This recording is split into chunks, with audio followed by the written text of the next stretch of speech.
Hi, I'm Carol Core, President and Founder of CarolCARE. It's an organization dedicated to providing resources, relief, and hope for caregivers. There's an urban myth that needs to be cleared up today. How many of you are familiar with a story about a certain little girl named Dorothy, a wizard, and a wicked witch? Well, of course you are. The movie aired each and every year of our youth, scaring us to death through our childhoods. So we all remember the Wicked Witch of the West. She wasn't very attractive. She kind of seemed pretty upset through most of the entire movie. Well, I guess I'd be pretty upset too if I was green. Everybody thinks she's wicked. Even the other characters refer to her as the Wicked Witch of the West. However, the story's been altered over the years. Now, some of you may be thinking of the wildly successful musical Wicked. But you see, there's actually another backstory. The truth is, the Wicked Witch wasn't wicked at all. She was simply a non-paid family caregiver of her elderly mother. Yeah, I know it's true. She started out like this. She had a wonderful life, but after years of caregiving, she ended up looking like this. It's true. The longer you're a caregiver, the more you change. It takes a huge toll on your life, your health, your finances, your job, well, even your skin. Many of us are caregivers, or we know somebody who is, and suddenly this just happens one day.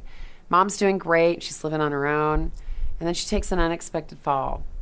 Dad's caring for mom while they're still living independently, and then dad suffers a stroke. Grandma continues to live on her own and, God forbid, drive, but then one day she forgets where she lives.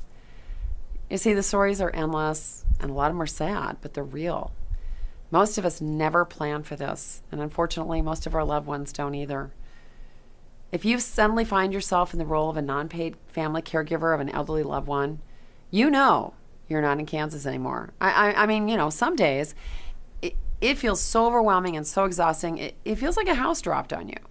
The continued stress of caregiving will take its toll. You're either eating all the things you shouldn't eat and you're gaining weight, or you're not eating anything at all and you look like a scarecrow. You may have become mean and resentful, and you feel like you have no heart. You're acting like a coward now when it comes to attending social events because you're sure that the only question that you'll get asked is, how's your mother? Right? The longer you're in the role of caregiver, the more you'll lose your true identity. Your friends won't be able to see anyone except the person who's caring for their loved one. I can kind of relate to the witch. And I'm wearing her favorite color. I too was a caregiver. Was the non-paid family caregiver for mom, dad, and dear Uncle Earl. 3 of them for 12 years. 12 long years in the land of alls. We wish to welcome you to Memory Land.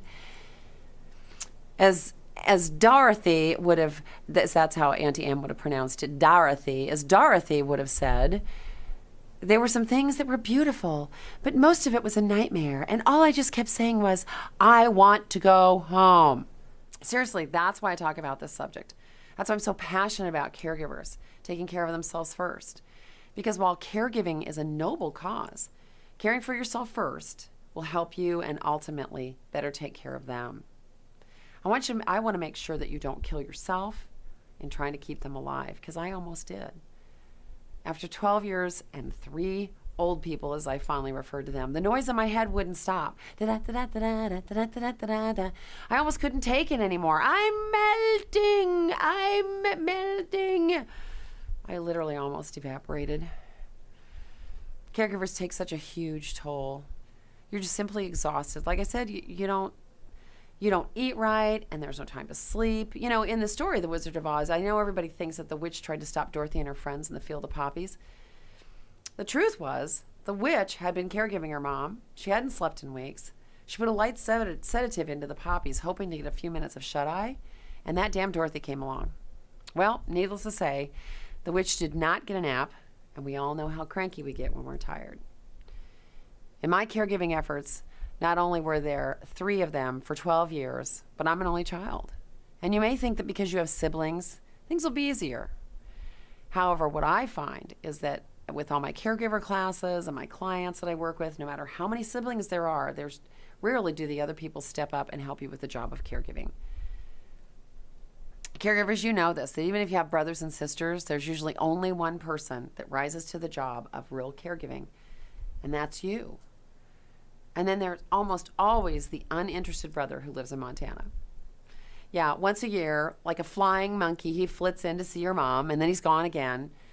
That's the same brother who can't be bothered to help you out with mom when she's alive, but as the family is gathered to say goodbye to mom, he's the guy wailing in the hospital waiting room because he's had some weird altercation with mom when he was in 7th grade, and now he's never resolved it, and he wants to keep her alive at all costs. Never mind that the cost is yours. In the witch's case, Glenda, the good witch, well, she wasn't really that good. She was actually the sister who lived in the McMansion just outside of Dallas. She dressed to the nines, had big hair, loved to make an entrance, but she never really stayed long to help you with mom's care, and she simply complained all the time that the Wicked Witch wasn't doing enough. As your loved ones experience more issues with dementia or even Alzheimer's, you might become more frustrated with them like I did. We moved mom and her dog from my childhood home into an apartment at a senior community. And at that point, I was coming to see her almost on a daily basis to manage everything from laundry to medication, oxygen to pens, and everything in between. After years of this schedule, I'd finally reached my breaking point. Mom, we cannot keep doing this every day. You're going to have to go to assisted living. And your little dog, too. Seriously, this caregiving adventure is not for the faint of heart. There will be lots of unexpected twists and turns. There will be times it'll be very scary. You'll feel like you're spinning out of control. And though your path may be slightly yellowed by the incontinence of your elderly loved one, I know you're a caregiver and you have the brains, the heart, and the courage to keep on track. Because if you care for yourself, skies really can be blue on the other side of the caregiver rainbow. You see, if you care for yourself, you'll be able to get back to the life you once knew and the things that were so important to you, like finding and buying the perfect pair of shoes. Thanks so much. Have a beautiful day. Oh, and by the way, my mom's real name was Dorothy.